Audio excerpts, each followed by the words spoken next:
रिद्धपूर येथील बस स्थानकावर 13 एप्रिल रोजी सकाळी 4 वाजताच्या सुमारास एका मालवाहू ट्रकने दुभाजकाला टक्कर दिली आहे. यात ट्रक पूर्णपणे चेंदामेंदा झाल्याचा पाहायला मिळाला. हा अपघात एवढा भयानक होता की आवाजाने गावातील लोकही खडबडून जागी झाले व बस स्टेशनवर पोहोचले. पोलीस सूत्रांकडून मिळालेल्या माहितीनुसार ट्रक क्रमांक MH27H0561 मध्य प्रदेशमधून शिवनी मार्गे चांदूर बाजारकडे जात होता. अशातच डिव्हायडरवर कोणतेही रेडियम अथवा लाल बत्ती नसल्या कारणाने हा ट्रक सरळ डिव्हायडरवर कोसळला. यात कोणतीही जीवितहानी झाली नाही, परंतु मालाचे नुकसान झाल्याचे पाहायला मिळाले. आतापर्यंत याच डिव्हायडरवर धडकून 6 अपघात झाले आहेत, परंतु जीवितहानी झाली नाही. याआधी 2 दुचाकी स्वारांचा मृत्यू याच बस स्थानकावर झाला आहे. त्यामुळे हे अपघात प्रवणस्थळ झाले आहे. श्री क्षेत्र रिद्धपूर हे महानुभाव पंथांची काशी असून अमरावती जिल्ह्यातील महत्त्वाचे पर्यटन स्थळ आहे.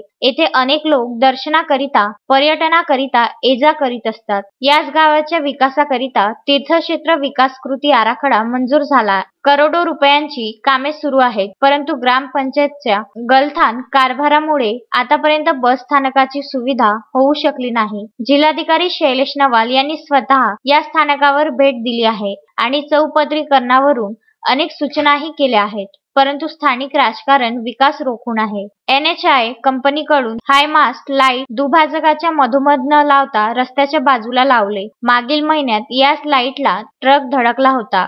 जर या रस्त्याचे चौपदरीकरण केले नाही तर मोठा अपघात होण्याची शक्यताही नाकारता येत नाही. माजी पालकमंत्री अनिल बोंडे यांच्या नेतृत्वात लवकरच एक शिष्टमंडळ नितीन गडकरी यांच्यासोबत बातचीत करेल आणि NHI द्वारा केलेल्या चुकांवरही प्रकाश टाकला जाईल. या मुद्द्यावर गडकरी यांच्याशी चर्चा केल्यानंतरच चौपदरीकरणाचा मुद्दा पुढे जाऊ शकतो, असे मत अनिल बोंडे यांनी मांडले आहे.